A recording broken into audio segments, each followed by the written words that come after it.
네, 하나님께서 오늘 우리에게 주시는 말씀은 사도행전 21장 27절부터 36절까지의 말씀입니다. 제가 가진 성경 신약성경 226페이지에 있습니다. 한 절씩 교독하겠습니다. 제가 먼저 읽습니다.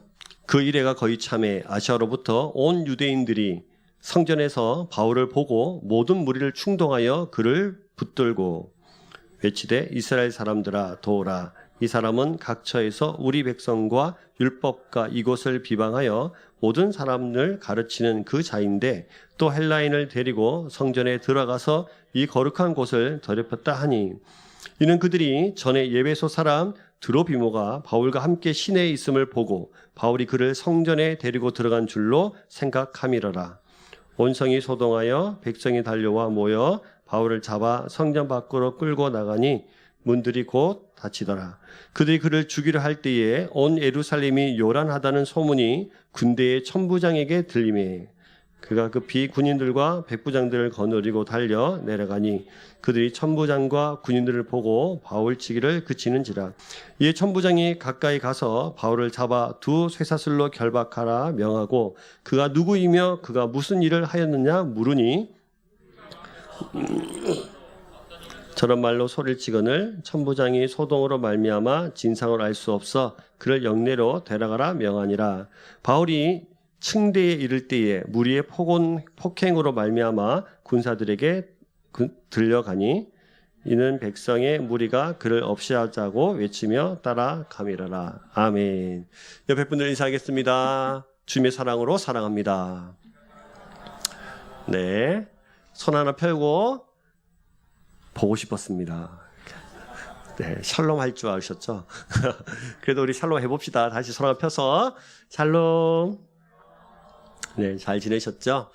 오늘도 우리가 예배를 통해서 하나님을 기쁘시게 하고 우리 삶도 하나님 말씀으로 풍성히 하나님 은혜를 경험하는 귀한 시간 되기를 소망합니다. 등산을 할 때에 길을 잃으면 무엇을 찾을까요? 네, 군인들은 나침판을 찾고 나침판이 없는 저희들은 사진을 보여드릴 때 요거를 찾죠. 뭡니까? 방향을 지시하는 표지판입니다. 표지판을 읽은 사람은 처음 가보는 길이라도 그 안내에 따라서 저쪽으로 가면 뭐가 있겠구나라고 살펴보면서 목적지를 생각할 수 있고 알 수도 있지요. 때로는 글자가 아니라 글자를 못 읽는다면 그림으로 전달하기도 하죠. 자, 요 그림 한번 보실까요? 자, 이게 뭘까요? 네, 오리들아 천천히 걸어라. 이건 아니고 오리들이 있으니 차량을 천천히 가십시오. 서행하십시오. 이런 뜻이죠. 그래서 우리는 표지판 하나로 정확한 정보를 전달받습니다. 어디로 가야 되는지도 알고 이곳에서 어떻게 행해야 되는지도 알 수 있습니다. 자, 그렇다면 여러분, 진리의 길, 군의 길을 안내해주는 방향지시 표지판은 어디에 있을까요? 이 세상은 도대체 어디서 인생의 길 끝에 있는 그 구원의 길을 어떻게 깨달을 수 있을까요? 하나님은 어떤 방식으로 이 구원의 길이라는 목적지를 가르치는 표지판을 이 세상 가운데 심어 놓으셨을까요? 오늘 우리 본문을 읽었는데요. 본문을 통해서 하나님께서 구원의 길을 잃어버린 세상에 심어 놓으신 그 구원의 안내판을 우리 좀 살펴보면서 우리는 도대체 그러면 어떻게 세상을 살아가야 하는지를 좀 살펴보기를 소망해요. 오늘의 말씀의 제목을 이렇게 제가 정했습니다. 뭐하라? 그리스도를 읽게 하라. 그리스도를 읽게 하라. 이것이 신앙의 이 세상의 진리의 나침판이자 또 안내판이자 표지판입니다. 자, 그러면 도대체 그리스도를 어떻게 읽게 하는지, 그럼 그래도 오늘 본문을 통해서 누가 그리스도를 읽게 하는 세상의 구원의 길을 보여주는 나침판 내지는 또 표지판이 되어지는지를 같이 한번 살펴봤으면 좋겠습니다. 자, 우리가 아시는 대로 바울은 지금 1차, 2차, 3차 전도행을 마치고 복귀하는 길입니다. 1차, 2차 때는 전도행을 통해서 안디옥 교회로 돌아갔죠. 왜냐하면 안디옥 교회에서 파송했기 때문이에요. 그럼 3차 전도 여행도 사실은 안디옥 교회로 돌아가야 되는 것이 맞으나 그는 안디옥 교회가 목적지가 아니라 어디가 목적지입니까? 예루살렘이 목적지입니다. 그 이유는 어디 있나요? 우리가 앞에서 살펴보았던 것처럼 성령에 매여서 성령의 인도함을 따라서 그렇게 예루살렘으로 가고 있었던 것이죠. 그래서 여러분, 예루살렘으로 가는 길에 들렸던 교회들, 또 만난 성도들은 한결같이 예루살렘을 가면 죽는다, 결박받는다, 핍박받는다, 죽는다. 그래서 결국 그들을 만류했지만 조금도 흔들림 없이 이 바울은 망설이지 않고 또 흔들리지 않고 예루살렘으로 전진하고 또 전진해 갔습니다. 그래서 드디어 오늘 본문에는 안디옥에 예루살렘에 도착을 했습니다. 자, 바울은 사실은 굉장히 조급한 마음으로 예루살렘으로 갔어요. 왜냐하면 두 가지 이유 때문입니다. 첫 번째 이유는 사실은 그 당시 예루살렘 교회가 상당히 빈궁에 처해 있었습니다. 그래서 아시아에 있는 여러 교회, 에베소 교회 뿐만 아니라 데살로니가 교회 등등에서 헌금을 이렇게 거두었는데요. 그 헌금을 예루살렘 교회에 전달하고 싶었기 때문입니다. 기록에 따르면 이때 당시 로마의 황제였던 글라우디오 황제가 이제 집권하고 있을 때 AD 41년부터 54년까지 로마 제국에 극심한 기근이 이제 여러 번 있었는데요. 특별히 예루살렘에 있는 팔레스타인 지역에 가장 심했다고 그래요. 가장 심한 기근이 있었고 또 그 중에서도 예루살렘 교회는 핍박 가운데 있었기 때문에 너무너무 고통스럽고 힘든 세월을 보내고 있었습니다. 그래서 하루빨리 이 헌금을 빨리 전달하기를 소망했죠. 이게 첫 번째 이유예요. 두 번째, 그가 그렇게 서둘러서 예루살렘으로 가고 싶었던 이유는 한 가지 더 있습니다. 이때가 오순절쯤 되는데요. 오순절에는 흩어져 있던 유대인들이 예루살렘 성전에 예배하러 모입니다. 제사 드리러 모입니다. 그러니까 수많은 사람들이 모이는 귀한 시간인 거죠. 그래서 이때 바울은 모여있는 사람들에게 뭐 하고 싶었을까요? 복음을 전하고 싶었습니다. 그래서 열심히 달려간 거예요. 그래서 예배소에도 들리지 않고 밀레도에서 장로들 불러다가 거기서 작별 인사하면서 3년 동안이나 같이 사역했던 그 예배소를 건너뛰면서까지 빨리 예루살렘으로 가고 싶었던 것이죠. 그래서 여러분 잘 보시면 바울의 발걸음의 목적지는 결국은 교회와 복음을 위해서입니다. 이게 그의 발걸음의 목적지예요. 그래서 성령 인도에 따라서 바울은 드디어 이렇게 예루살렘에 입성을 했습니다. 입성을 했는데요. 예루살렘 교회가 바울을 이렇게 환영을 했어요. 그때 지도자였던 야고보와 장로님들이 예루살렘 교회 앞에서 그들을 이렇게 환영했습니다. 그래서 바울은 이 예루살렘 장로님들하고 또 지도자들에게 그동안 자기가 복음을 전하면서 있었던 수없이 많은 은혜들을 같이 나눴어요. 이방인들도 예수님을 영접하고 이방인들이 얼마나 열심히 복음을 듣고 또 구별된 삶을 살아가는가를 열심히 같이 나누었습니다. 그래서 예루살렘 교회는 그래, 우리뿐만 아니라 온 이방 땅에도 구원을 베푸시는 하나님의 은혜를 찬양하고 하나님께 영광을 돌리면서 그렇게 하나님께 기쁨으로 하나님 앞에 영광을 돌렸던 것입니다. 그런데 여러분, 예루살렘에 도착했던 바울의 현실은 녹록하지가 않았어요. 왜냐하면 복음을 전할 때 그 안팎으로 있었던 헬라파 유대인, 온 이방 땅에 있었던 유대인들, 또 히브리파 유대인, 예루살렘에 있었던 히브리파 유대인들이 바울에 대해서 오해하고 있었기 때문입니다. 그 오해가 뭐냐면 바울은 율법을 마다하고 또 모세를 배반하고 할례를 행하지 말라고 가르치고 그 유대의 전통과 관습을 지키지 말라고 가르치는 사람이라고 소문이 나 있었기 때문이에요. 그래서 사람들은 어떻게 저럴 수 있지라고 생각하면서 이렇게 바울을 향한 오해를 가지고 있었기 때문입니다. 이런 상황에서 바울이 어떻게 하면 좋을까 함께 고민하다가 예루살렘 교회 지도자들이 이 충돌을 피하고 이 헬라파 유대인 또 히브리파 유대인들의 생각을 좀 바꿔주기 위해서 제안을 하나 하는데요. 그 제안이 22절입니다. 읽진 않았습니다만, 자, 22절과 23절 보시면, 그러면 어찌할꼬 그들이 필연 그대가 온 것을 들으리니 우리가 말하는 이대로 하라. 서원한 네 사람이 우리에게 있으니. 24절, 그들이 데리고 함께 결례를 행하고 그들을 위하여 비용을 내어 머리를 깎게 하라. 이렇게 말합니다. 이게 무슨 말일까요? 네 사람, 주를 위해서 무엇이든 할 용기가 있는 네 사람, 이 네 사람이라는 것은 나시린이라는 뜻입니다. 그 구약에 나시린이라는 제도가 있었는데요. 하나님 앞에 쓰임 받고자 하는 사람들은 이제 이게 제사장 가문이 쓰임을 받지만, 나시린이라고 특별히 내가 헌신하면서 하나님 앞에 내 모든 인생을 드리겠습니다 라고 구별되는 삶을 살겠습니다 라고 서원할 수 있는 제도가 있었는데, 그것이 바로 나시린 제도입니다. 나시린이 되면은 금주도 하고 삭도를 머리에 대지 않고 죽은 것은 가까이 가지 않는 그런 이제 규율들이 있는데요.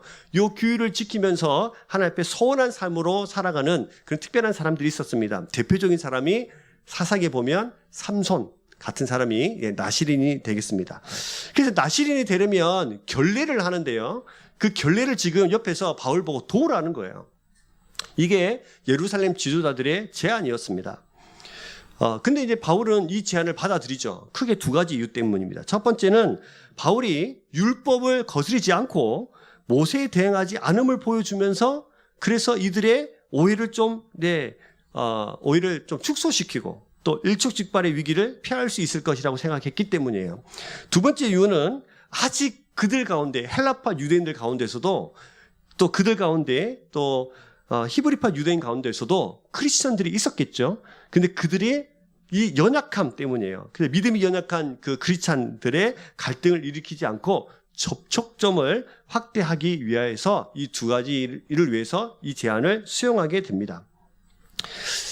잘 보시면 바울은 오로지 자기의 관심의 초점이 복음을 전하고 교회를 위해서 지금은 계속 살아가고 있다는 사실을 우리에게 보여줍니다. 여러분, 근데 복음의 본질을 오해하고 있는 그들을 실족하지 않기 위해서 이 복음의 접촉점을 가지기 위해서 바울은 이것들을 수용하게 되어지는 것이죠. 우리가 잘 아시는 대로 율법은 뭡니까? 우리가 지금 오후 예배 때마다 십계명을 배우고 있는데요. 십계명은 즉 두 단어로 정리를 하면 하나님 사랑, 이웃 사랑입니다. 그럼 우리가 율법을 통해서 우리가 나중에 또 오후 예배 때 또 같이 나누게 되겠지만, 십계명을 통해서 우리가 생각할 수 있는 것은 우리는 절대로 하나님을 완벽하게 사랑할 수 없다. 절대로 이웃을 완벽하게 사랑할 수 없다는 거예요. 우리의 부족함을 깨닫는 것이죠. 이것이 율법의 역할입니다. 우리 힘으로 되지 않는다는 거예요. 그런데 성경은 우리에게 뭐라고 말씀하시냐면, 율법의 완성을 위해서 이 땅에 오신 분이 있는데 그분이 누구십니까? 예수 그리스도이십니다. 즉 무슨 말이냐면, 우리 힘으로는 율법의 요구를 감당할 수가 없는데 예수님께서 그 모든 율법의 요구를 감당하셔서 우리에게 그 율법의 완전한 율법의 완성을 우리에게 전가시킨 것입니다. 그래서 우리는 예수님을 통해서 하나님 앞에 어떻게 인식이 되냐면, 율법을 완성한 사람들로, 완벽하게 지킨 사람들로 이해되고 하나님께서 우리를 그렇게 받아들이시는 것이죠. 부족한 우리들이 누구 때문에요? 예수 그리스도 때문입니다. 그래서 지금 바울은 율법이 필요 없다는 뜻이 아니라 예수 그리스도 때문에 율법이 어떻게 된다? 완성되는 것이다. 예수 그리스도 때문에 그 율법이 마침표를 찍게 되는 것이다를 가르쳐주고 싶었던 거예요. 그래서 이것들을 받아들이면서 그렇게 되어 있죠. 그래서 여러분, 지금 바울은 특별히 이 모든 것을 구체적으로 하나씩 나열하면서 이렇게 또 설명을 해요. 고린도전서 10장 23절과 24절을 보시면 이렇게 되어 있습니다. 같이 한번 읽어볼까요? 시작. 모든 것이 가하나 모든 것이 유익한 것이 아니요 모든 것이 가하나 모든 것이 덕을 세우는 것이 아니니 누구든지 자기의 유익을 구하지 말고 남의 유익을 구하라.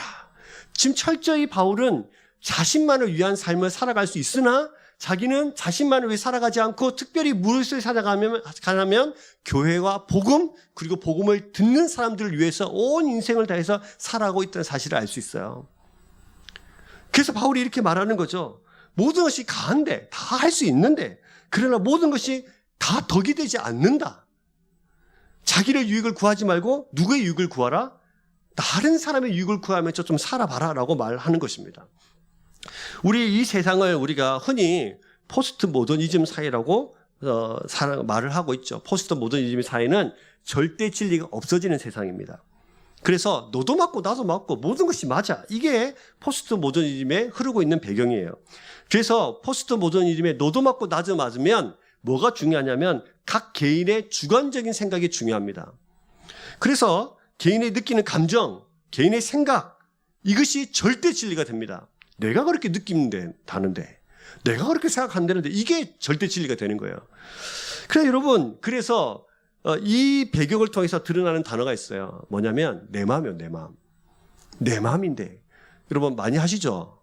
내 마음인데 왜 자꾸 간섭을 하노? 이게 이제 세상에 흐르는 단어란 말이죠.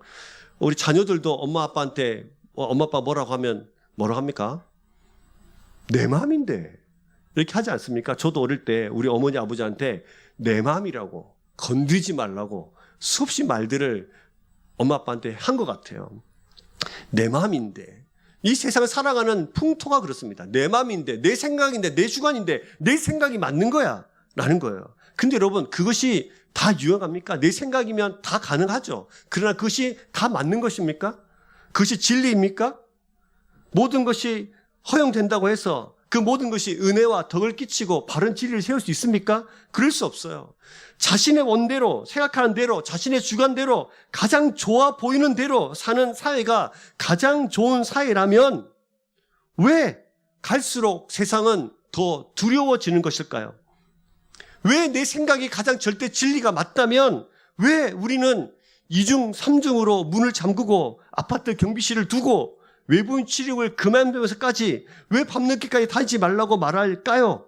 왜 자녀들에게 호신술도 가르치고 호신 도구도 주고 핸드폰도 쥐어주는, 왜 그렇게 세상을 두려워하는 세상이 됐을까요? 어른들은 부모들, 자녀들에게 니네가 세상의 무서움을 몰라, 세상이 무섭다라고 왜 그렇게 가르치는 것입니까?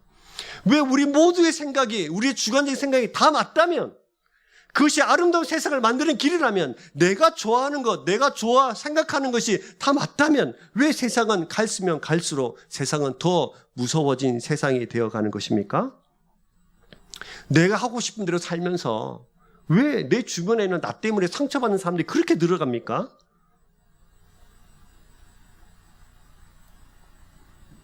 여러분, 타락한 인간의 선택은 언제나 자기 중심적이고, 자기 사고는 타인의 삶을 상처를 주고 망가뜨릴 수 있습니다. 타락한 사람들의 삶의 본성이 그렇습니다. 타락한 사람들은 그저 늘 자기 중심적 삶을 살아가고 다른 사람을 위해서 생명을 내어놓지 않습니다. 그래서 타락한 사람이 바른 진리의 이정표가 될 수는 절대로 없습니다. 그런데 여러분, 그런 사람들이 하더라도 예수 그리스도를 온전히 만난 사람들은 새로운 피조물이 됩니다. 예수 그리스도를 구주로 믿는 사람들은 새로운 피조물이 돼서 내 속에 있는 모든 죄의 본성을 하나님께서 뒤집어 엎으십니다. 그래서 부족한 우리들을 만나 주셔서 내 모든 것을 바꾸어서 세상에 떡하니 세워 놓으십니다. 무엇으로요? 진리의 길을 가르쳐주는 이정표로 세워주시는 거예요. 진리의 길이 어딘가, 구원의 길이 어딘가를 가르쳐주는 이정표로 세상에 저와 여러분들을 세워주셨다는 사실을 믿으시길 주의 이름으로 축복합니다. 지금 바울이 그런 거예요. 바울은 이전에 어떤 삶을 살았나요? 바울은 이전에 손가락질하고 남을 비판하고 사람을 자기 기준에 따라서 죽이는데 앞장서는데 온 힘을 다해 살아갔던 그런 사람이에요. 그러나 이제 바울의 삶은 이렇게 바뀌었어요. 고린도전서 10장 31절과 33절에 보시면 이렇게 말씀하십니다. 같이 읽겠습니다. 시작. 그런즉 너희가 먹든지 마시든지 무엇을 하든지 다 하나님의 영광을 위하여 하라. 유대인에게나 헬라인에게 하나님의 교회나 거치는 자가 되지 말고 나와 같이 모든 일에 모든 사람을 기쁘게 하여 자신의 유익을 구하지 아니하고 많은 사람의 유익을 구하여 그들로 구원을 받게 하라. 그들로 뭐를 받게 하라? 구원을 받게 하라. 나의 삶을 좀 본받아 봐봐. 모든 사람을 기쁘게 해서 자기의 유익을 구하지 않고 사람들의 유익을 구하면서 그 사람들에게 그저 그들이 원하는 대로 맞춰주는 것이 아니라 구원의 길을 가르쳐주는 나를 좀 본받으라고 말하는 것이죠. 우리는 이 말씀 너무 잘 알아요. 먹든지 마시든지 무엇을 하든지 간에 다 하나님의 영광을 위해서 하라. 너무 잘 알아요. 그 다음 구절은 잘 몰라요. 그죠? 영광을 위해서 해야 되죠. 결국 구원의 길을 가르쳐주는 그 길이 누구에게 영광이 된다? 하나님께 영광이 되는 거예요. 먹든지 마시든지 무엇을 하든지 간에 구원의 이정표가 되고 구원을 가르쳐주고 나를 통해서 예수 그리스도를 세상에 읽게 만드는 책이 되는 것. 그것이 바로 저와 여러분들이 먹거나 마시거나 생각하나 무엇을 하든지 간에 그 목표가 되어야 되는 줄로 믿습니다. 그러면 여러분, 저와 여러분들을 세상에 뭘로 세우셨다는 거예요? 구원을 가리키는 이정표, 구원을 가리키는 나침반이요. 이렇게 되어야 되는 거죠. 도대체 진리의 길은 어디 있을까? 도대체 나를 이 고통과 아픔과 스스로 아무것도 할 수 없는 타락한 인생에서 어떻게 하면 벗어날 수 있을까? 라고 했을 때 사람들이 누구를 보고 그리스도를 발견해야 되나요? 바로 저와 여러분들입니다. 옆에 분들 한번 봐보시죠. 잘 봐보세요. 이분을 통해서 세상은 누구를 읽어야 됩니까? 예수 그리스도를 읽어야 됩니다. D.L. 무디가 이렇게 말한 적이 있습니다. 사진을 한 장 띄워드릴 텐데요. 자, 보세요. 이 사람이 D.L. 무디입니다. 이렇게 말했죠. 같이 읽겠습니다. 시작. 100명 중 1명은 성경을 읽고 나머지 99명은 그리스도인을 읽는다. 100명 중 1명은 뭐를 읽어요? 성경을 읽을 수 있어요. 근데 절대 다수의 99명은 뭐를 읽습니까? 그리스도인을 읽고 그리스도인을 통해서 누구를 읽어요? 그리스도를 발견하는 거예요. 지금 바울이 그 삶을 살아가고 있습니다. 바울이 가진 것도 많고 배운 것도 많고 똑똑하고 없는 거 없는 사람이지만 그를 통해서 지금 세상에서 무엇을 보여주고 있냐면 그리스도를 읽도록, 나를 통해서 예수 그리스도를 읽어내도록 그 끝에 구원의 길을 설명해주는 저쪽입니다. 저 길이 구원의 길입니다라고 가르쳐주는 이정표의 역할을 하고 있는 것입니다. 저와 여러분들이 이 땅에서 살아가는 이유는 바로 그런 것이죠. 그저 우리는 그렇게 살아가는 사람들이 아닙니다. 그럼 여러분, 나의 말 한마디, 먹거나 마시거나 무엇을 하든지 간에 우리가 그리스도인의 삶을 살지 못하면 결국 세상은 방향을 잃어버립니다. 결국 예수 그리스도가 누군지를 세상에 보여줄 수가 없습니다. 자, 여러분, 그리스도인다운 삶을 살아서 세상이 그리스도를 읽어내도록 하는 것이 여러분의 가슴 뛰는 설렘이 되기를 주의 이름으로 축복합니다. 설레셔야 돼요. 우리는 그래서 날마다 세상을 설레게 살아가는 사람들입니다. 계속해서 이 말씀으로 좀 계속 좀 들어가 보겠습니다. 그래서 바울이 이제 예루살렘의 장로들의 요구대로 나시른의 결례를 행합니다. 근데 그때쯤 성전에서 그렇게 행하고 있으니까 히브리파 유대인들과 헬라파 유대인들이 그 속에서 바울을 만난 거예요. 그러니까 이제 이 바울이 그동안 얼마나 우리 민족을 해하라고 했는지, 얼마나 율법을 제대로 안 지켰는지를 막 설명하면서 바울을 죽이려는 작전을 세웁니다. 자, 27절 말씀을 같이 볼까요? 27절. 그 이래가 거의 참에 아시아로부터 온 유대인들이 성전에서 누구를 보고? 바울을 보고 모든 무리를 충동하여 그를 붙들고라고 했습니다. 온 유대인들이, 아시아에서 온 유대인들이, 헬라파 유대인들이죠. 이들이 히브리파 유대인, 그 예루살렘에 살고 있는 유대인들을 충동했습니다.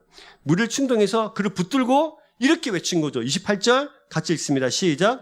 외치되 이스라엘 사람들아 도오라, 이 사람은 각 저에서 우리 백성과 율법과 이곳을 비방하여 모든 사람을 가르치는 그 자인데 헬라인을 데리고 성전에 들어가서 이 거룩한 곳을 더럽혔다 하니. 유대인들이 자랑하는 거 세 가지가 있습니다. 첫 번째는 선민의식이에요. 두 번째는 율법이고 세 번째는 성전입니다. 굉장히 자랑스럽게 여기는 거예요. 근데 지금 28절에 이들의 그 고소하는 내용을 보면 이 세 가지를 다 말합니다. 보세요. 28절. 우리 백성은 선민의식을 가진 이스라엘 백성들이죠. 그 다음에 뭐예요? 율법과. 그 다음에 뭡니까? 이곳을 비방하, 이곳은 어디죠? 성전입니다. 요 세 가지를 다 이제 이 사람이 다 이게 무시했다는 겁니다. 뭐 이런 거죠. 키 크고 잘생기고 멋진 사람이 있습니다. 마치 저 같은 사람이네요. 네. 근데 키 크고 잘생기고 멋있으면 뭐해? 하나도 안 잘생기고 별로 뭣도 없고 아무것도 아니야. 무시를 하는 거예요. 얼마나 상처를 받겠습니까? 제가 상처를 잘 받습니다. 이스라엘 민족들이 이런 자부심으로 때로는 핍박당하고 주변 나라에 잡혀가고 나라가 멸망당하고 그럼에도 불구하고 자부심 하나로 버틴 이 사람들인데 우리는 하나님께서 선택한 백성이야. 우리는 하나님께서 직접 우리에게 주신 율법을 가진 민족이야.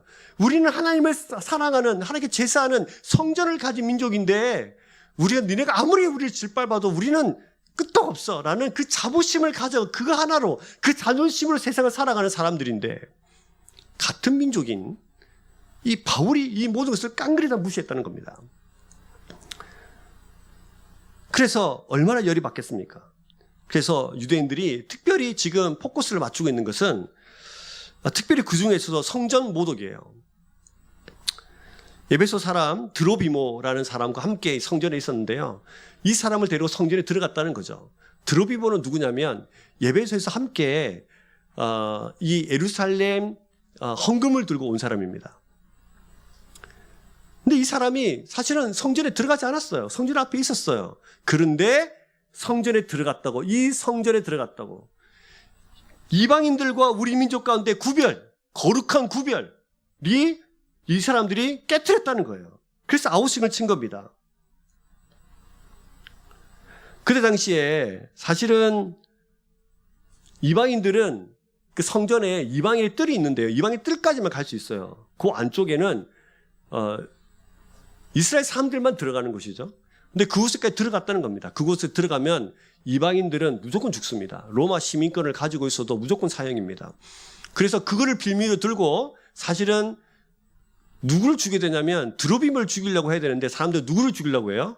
바울을 죽이려고 해요. 이것도 참 말이 안 되는 고소의 내용이지 않습니까? 그래서 그 사람들이 온 성이 소동해서 바울을 데리고 나옵니다. 여러분, 거룩한 장소를 부정한 자가 들어와서 거룩을 부정으로 만들었다는 거예요. 자신들이 자랑하는 이방인들과의 구별이 무너졌다고 아웃승을 치고 있는 겁니다. 그리고 잘 보시면 30절 말씀 보시면 온 성이 소동하여 백성이 달려와 모여 바울을 잡아 성전 밖으로 끌고 나가니 곧 뭐가 닫혔습니까? 문이 닫혔습니다. 이 부분 굉장히 우리가 주목해서 봐야 될 부분이에요. 문이 닫혔어요.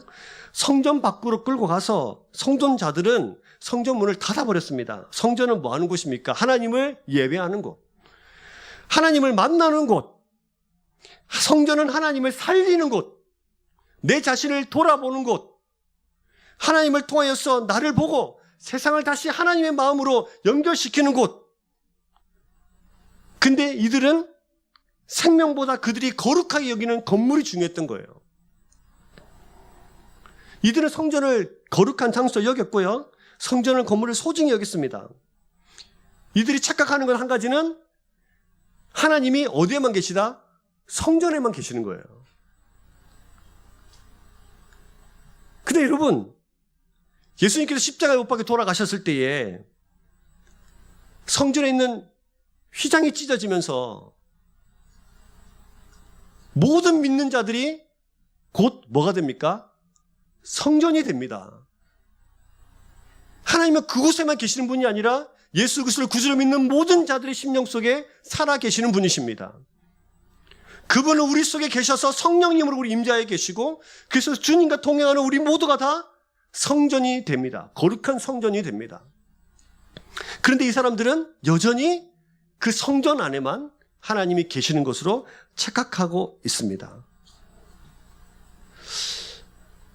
다른 말로 하자면 예수 그리스도를 구주로 고백하는 모든 사람들이 교회가 되는 거죠.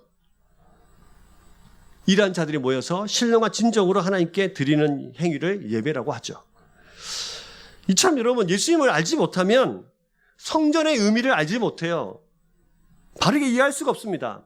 성전의 의미를 바르게 알지 못하면 성전 문을 닫아서 거룩을 유지하려는 잘못된 신앙인이 됩니다. 그러나 여러분, 예수님을 바르게 알면 예수 그리스도를 믿는 성도가 성전이며 성전된 우리가 거룩함으로 세상을 하나님의 나라로 만들어가야 되는 사명이 있다는 사실을 깨닫게 됩니다. 이들은 거룩을 위해서 성전문을 닫았으나 하나님은 거룩을 세상에 심어서 세상을 거룩하게 하십니다. 그것이 바로 저와 여러분들을 교회 안에 가두지 않고 교회 밖으로 흘려보내고 파송하는 이유입니다. 여러분의 가정에서 여러분들이 영적인 제사장으로 살아가는 이유고, 세상에서 제사장으로 살아가는 이유고, 여러분들이 직장에서 하나님께서 보내주신 이유예요. 하나님의 뜻을 발견하게 되어지는 것이죠. 지금 바울은 하나님께서 어떤 사람들은 성전의 문을 닫아서 자기들의 거룩을 그렇게 유지하는 것으로 생각했으나, 지금 바울은 오히려 세상을 향해서 열린 마음으로 세상을 향해서 보내어진 거룩한 성전이라는 것이에요. 저와 여러분들이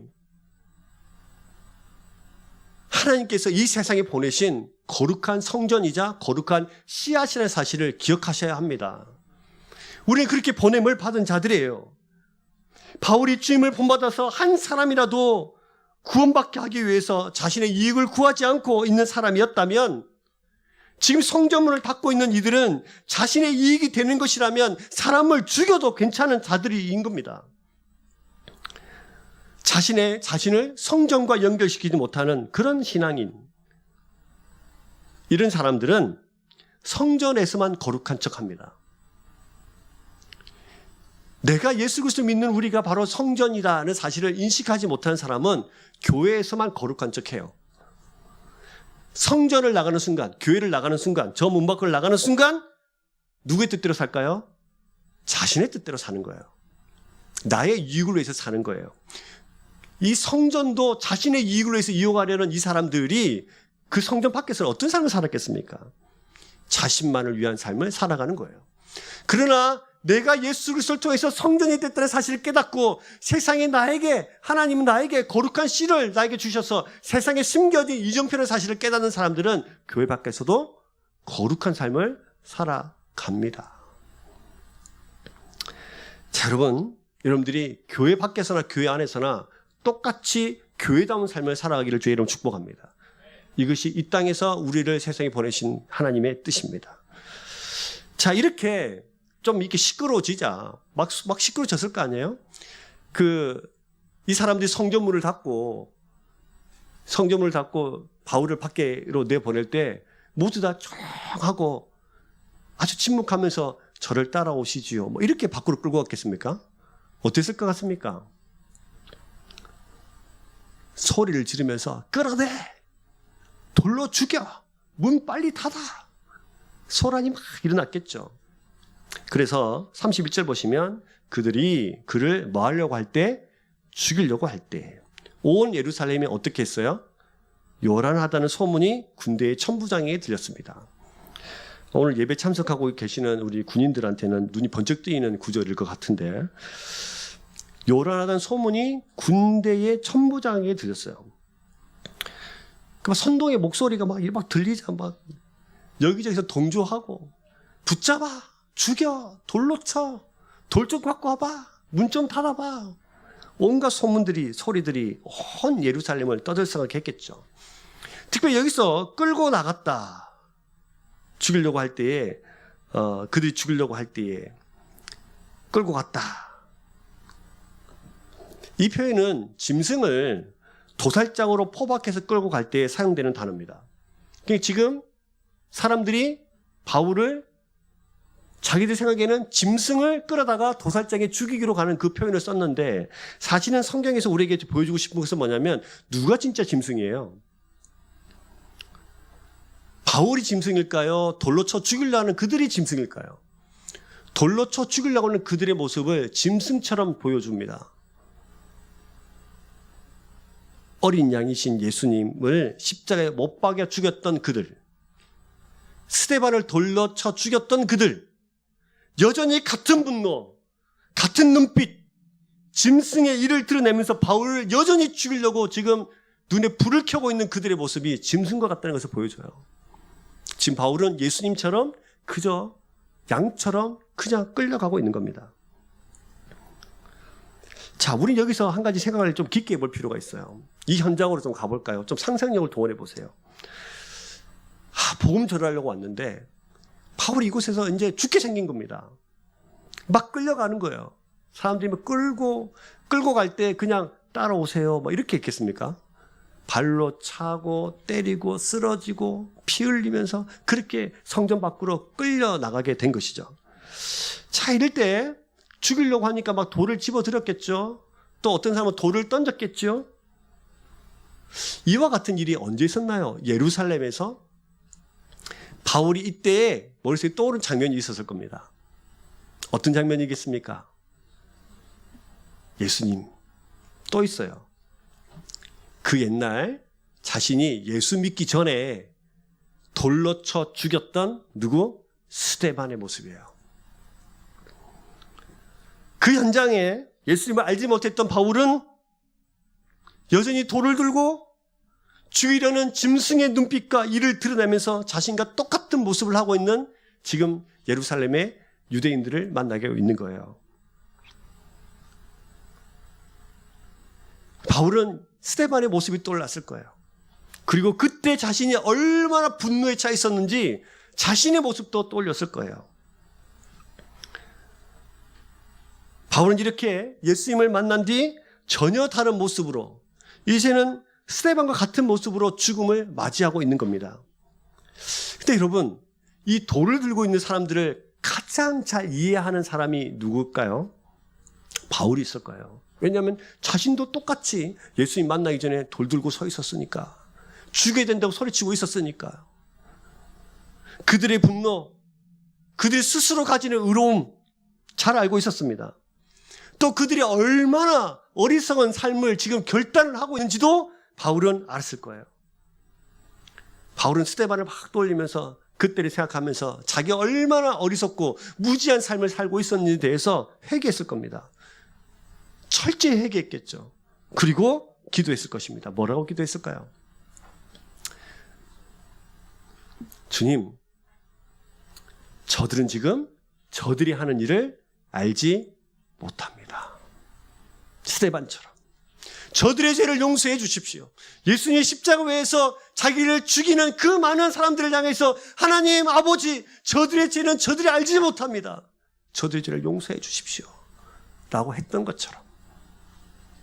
그리고 이렇게 했겠죠. 주님, 저도 수년 전에 예수 만나기 전에 저 자리에서 스데반을 쳐 죽이면서, 스데반뿐만 아니라 예수 믿는 사람들 그렇게 잡아다 죽였던 저인데 저를 만나 주셔서 이젠 제가 그리스도를 읽게 만드는 책으로 세상에 이정표로 세워주셨던 것처럼 저들에도 지금 누가 필요합니까?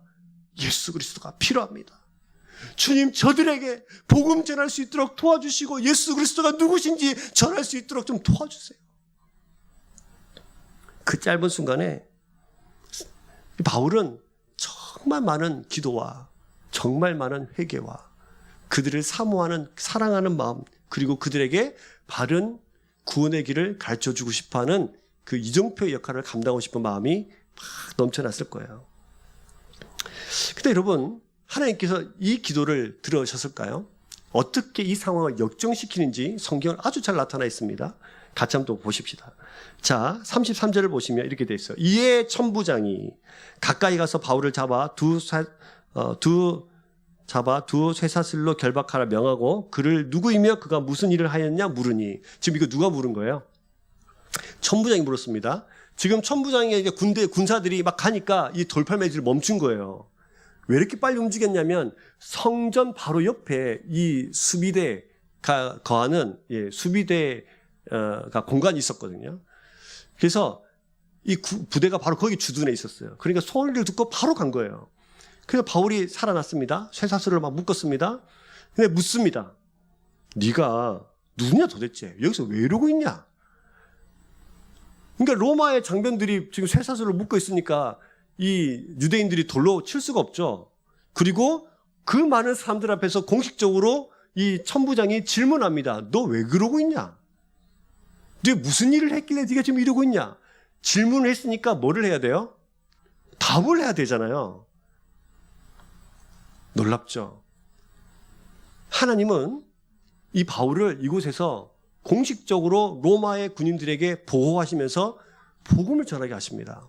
지금 바울은 그럼 여기서 무슨 말을 했을까요? 바울이 무슨 말을 했을까요? 그것은 22장 내용인데요. 집에 가서 한번 읽어보시고.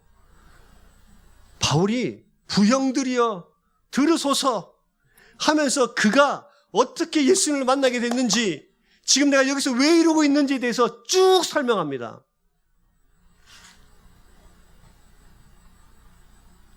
묶여있는 것은 누구예요? 바울이잖아요.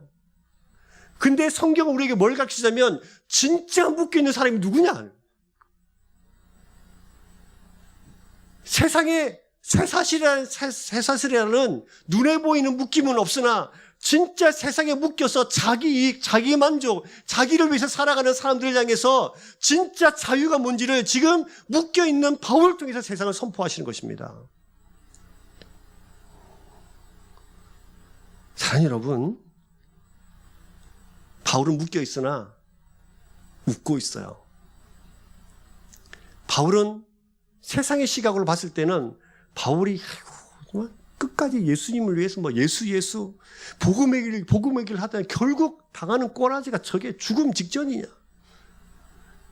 라고 손가락질할 수 있으나, 바울은 지금 세상 사람들이 보기에는 묶여 있으나 사실은 복음을 가진 가장 자유함으로 가장 행복한 자로 그 자리에 서서 세상을 향하여서 복음을 선포하고 있습니다.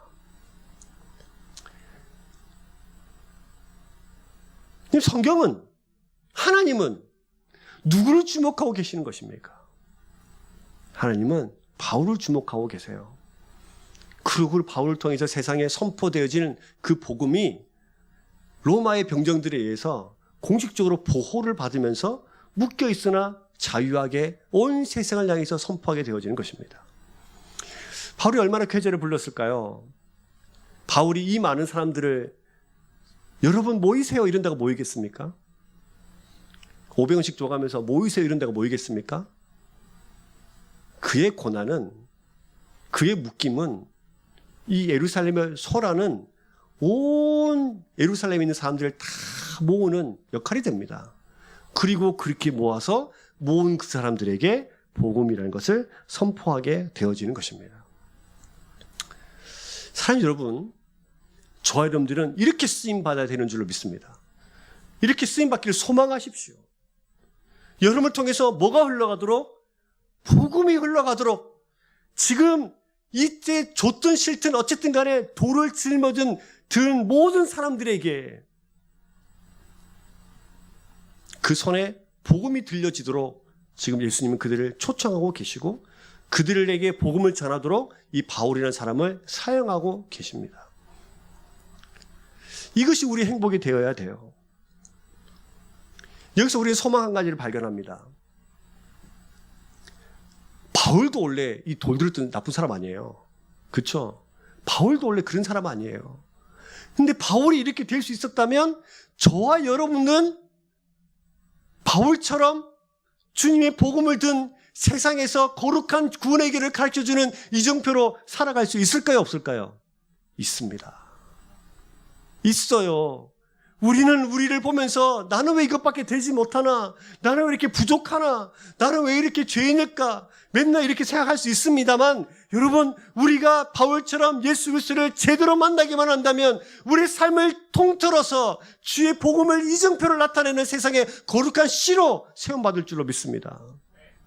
소망하십시오. 지금 우리 자녀들, 우리 소망은 딱 한 가지잖아요. 우리 자녀들에게 뭘 주겠습니까? 재산 물려주실 겁니까? 우리 자녀들에게 물려줄 수 있는 건 딱 한 가지. 뭐죠? 복음이에요. 예수 그리스도이십니다. 그분을 우리 아이들에게 전달하는 거예요.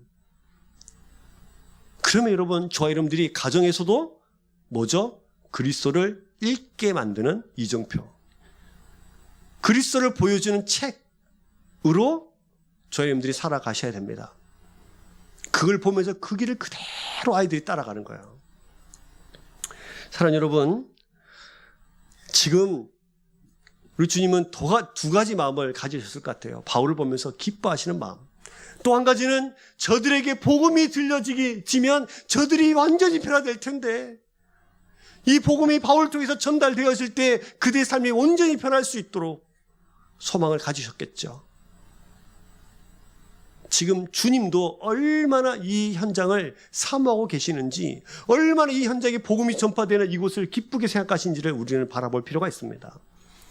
여러분, 이제 내일부터 또 세상에서 살아가실 텐데요. 여러분, 세상에서 이 복음의 전달자가 되기를 주의 이름으로 축복합니다. 잘 나눠주셔야 돼요. 그리고 그들의 삶이 우리처럼 주님 때문에 결박당한다 하더라도 행복한 인생을 살아가는 주님의 백성이 되기를 소망하면서 기도하시면서 살아가셔야 합니다. 여러분이 가장 행복할 때가 언제십니까? 가장 즐거울 때가 언제세요? 내가 사고 싶은 걸 살 때, 오랫동안 그 장바구니에 담아둔 그거 이렇게 모아둔 막 그거 이렇게 더 모아가지고 탁 샀을 때 행복하십니까? 행복하죠. 예. 잠시 행복할 거예요. 근데 말입니다. 고난이라는 것이 찾아올 때 그 장바구니에 담아둔 그게 나를 행복하게 합니까? 별로 안 하죠. 이것이 힘이 없다는 거예요. 그것은 영원한 능력이 없다는 겁니다. 근데 그것을 쫓아 살아가는 건 어리석은 삶입니다. 그런데요, 우리가 고난 가운데 있을 때 나를 이렇게 세우는 것이 뭡니까? 지금까지 여러분 삶의 가장 고난의 순간에, 핍박의 순간에, 아픔의 순간에 나를 이렇게 세우는 것은 무엇이었습니까? 말씀이셨어요? 주님이셨어요? 하나님이셨습니까? 그렇다면 그분이 이 세상의 유일한 능력이라는 거예요. 말씀이 능력이라는 거예요. 그걸 가진 우리들은 이 세상에서 어떻게 살아가야 되나요? 행복하게요. 저는 세상 사람들이 우리에게 손가락질하면서 야, 예수 그렇게 믿는다고 하더니 그렇게 사냐? 그밖에 못 사냐? 마치 바울이 결박당해서 지금 쇠사슬에 묶여있는 같은 모양으로 세상을 살아갈 수 있습니다. 그러나 진짜 행복한 사람은 지금 이 가운데서 딱 한 사람. 누구요? 바울이에요. 저와 여러분들이, 저는 우리 교회에 속한 모든 성도님들이 이 세상에서 주님의 뜻을 이루면서 살아가기에 행복한 주의 백성 되기를 소망합니다. 여러분들이 그런 힘을 가진 사람들이 되기를 소망해요. 그래서 세상에서 오늘도 내일도 여전히 그리스도를 읽게 만드는 책으로, 읽게 만드는 이정표로 하나님의 뜻을 이루어가는 데 온 힘을 다해 살아가는 우리 모두가 되기를 주의 이름으로 축복합니다. 한번 저를 따라서 한번 해볼까요? 나는 세상에 심겨진 구원의 이정표다. 할렐루야. 여러분들에게 묻겠죠. 사람들이 구원의 길이 어디예요? 그러면 나를 보세요. 이렇게. 나를 보세요. 바울처럼 나를 본받아라. 다시 말하면 나를 보세요 이 말이니까. 나를 보세요. 주님 때문에 행복해서 세상 사람들이 여러분들에게 구원의 길이 어디 있어요? 물어보면 뭐라고 대답하라고요? 나를 보세요. 떳떳하게 이 말 할 수 있는 저희 여러분 되시기를 소망합니다. 말씀 기억하시면서 우리 이 찬양 할까요? 주님 나를 택하사 잃어버린 자에게 아버지의 사랑을 나누게 하시네. 어둠을 밝히며 차가운 마음을 녹이는 진리의 빛 전하게 하소서.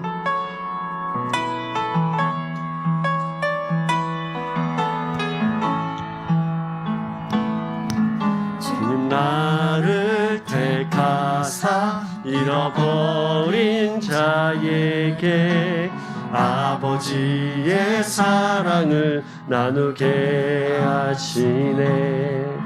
어두움을 밝히며 차가운 마음 녹이는 진리의 빛 전하게 하소서. 보내소서. 보내소서. 시련이 찾아올 때도 주님의 눈물 기억하게 하소서. 보내소서. 주께서 가신 길을 나도 걸어가게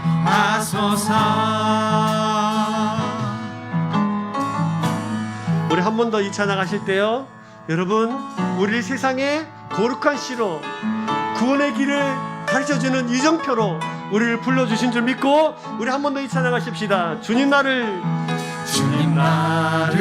택하사 잃어버린 자에게 아버지의 사랑을 나누게 하시네. 어두움을 밝히며 차가운 마음 녹이는 진리의 빛 전하게 하소서. 보내소서. 시련이 찾아올 때도 주님의 눈물 기억하게 하소서. 보내소서. 주께서 가신 그 길을 나도 걸어가게